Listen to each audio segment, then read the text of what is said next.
வணக்கம். இந்த பதிவில் வாரம் ராசி பலன் ரிஷபம். ராசிக்கு அதிபதி உச்ச அமைப்பில் தான் இருக்கிறாரு. ஒரு ராசியில் சூரியன் 15ஆம் தேதி அமர்றாரு. குரு பெயர்ச்சி 14ஆம் தேதி. ராகு கேதுவும் 18ஆம் தேதி பெயர்ச்சி அடைகிறாங்க. இது ஒரு மாற்றம் ஏற்படக்கூடிய ஒரு வாரமாக அமையும். உங்களுடைய ராசிக்கு அதிபதி உச்ச அமைப்பில் இருக்கிறதும் சூரியன் உங்கள் ராசியில் அமர்றதுனால தாய் வழியில் இருந்து வந்த சில கஷ்டங்கள் இப்போது நீங்கும். உடல் சுகம் ஏற்படக்கூடிய ஒரு அமைப்பு உண்டாக போகிறது. அதே போல் குரு தனஸ்தானத்தில் அமர்றாரு. தன வருகை சிறப்பாக இருக்கும். அவர் பார்த்திங்கன்னா 6, 8 மற்றும் 10ஆம் இடத்தை பார்வை செய்கிறாங்க. வேலை அமைப்புகள் நீண்ட நாளாக வழக்கு சம்மந்தப்பட்ட விஷயங்களில் ஒரு தடை தாமதத்தை இருந்துச்சு. அந்த அமைப்புகள் மாறும்.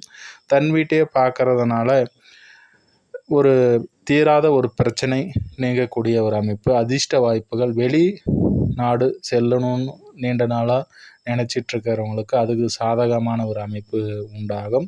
வேலை அமைப்புகளை பொறுத்தவரையிலும் எதிர்த்தன்மையான விஷயங்கள் நடைபெறும். இருந்தாலும் அதை சமாளித்து அதை வேலையில் ஒரு முன்னேற்றம் அடையக்கூடிய ஒரு அமைப்பு உண்டாகும். ராகு 10ஆம் இடத்துல அமர்றது சிறப்பு தான். சனியும் ராகும் இணைஞ்சிட்டு இருந்தாங்க. அது கொஞ்சம் சரியில்லாத இருந்துச்சு. வெளிநாடு வெளிமாநிலம் போன்ற வசிப்பவர்களுக்கு பொருளாதார பிரச்சனை ஏற்படுத்துச்சு. அந்த அமைப்புகள் விலகி இப்போ தொழில் வகைகளில் நல்ல ஒரு முன்னேற்றம் அடையக்கூடிய லாபம் பெறக்கூடிய ஒரு அமைப்பு. வண்டி வாகனம் ஓட்டும்போது கொஞ்சம் கவனமாக இருங்க. 4ஆம் இடத்துல கேது அமர்றாரு.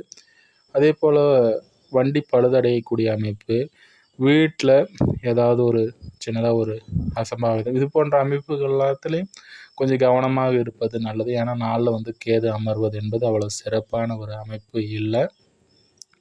அடுத்ததாக பார்க்கும்போது இங்கே 3ல் செவ்வாய் இருப்பது நல்ல ஒரு அமைப்பு தான். இங்கே உங்களுடைய 7ஆம் பாவாதிபதி மற்றும் 3 பரிவர்த்தனை அமைப்பு பெறுறாங்க. இங்கே 7ல் சந்திரன் இங்கே 12, 13 ஆகிய தேதிகளில் அமர்வது நீச்ச அமைப்பை பெறதுனால நீச்ச பங்க அமைப்பும் ஏற்படக்கூடிய ஒரு அமைப்பில் எடுக்கக்கூடிய முயற்சிகள் இந்த நாளில் ஒரு 12, 13 ஆகிய தேதிகளில் ஒரு முக்கிய முடிவுகளை எடுக்கணும்னா அந்த தேதிகளில் எடுக்கிறது சிறப்பான ஒரு அமைப்பை தரும். அதே போல் 14, 15 இந்த தேதிகளை இங்கே உங்களுக்கு 8ல் சந்திரன் மறையிறது அட்டமை இங்கே வர்றதுனால சந்திராஷ்டமா தினமாக வர்றதுனால இந்த நாட்களில் ஒரு முக்கிய முடிவுகள் எடுக்காமல் இருப்பது, வெளிதூர பயணங்கள், அதே போல் உங்களுடைய மனம் சார்ந்த விஷயங்களில் மன அழுத்தம் ஏற்படக்கூடிய அமைப்பெல்லாம் ஏற்படும்.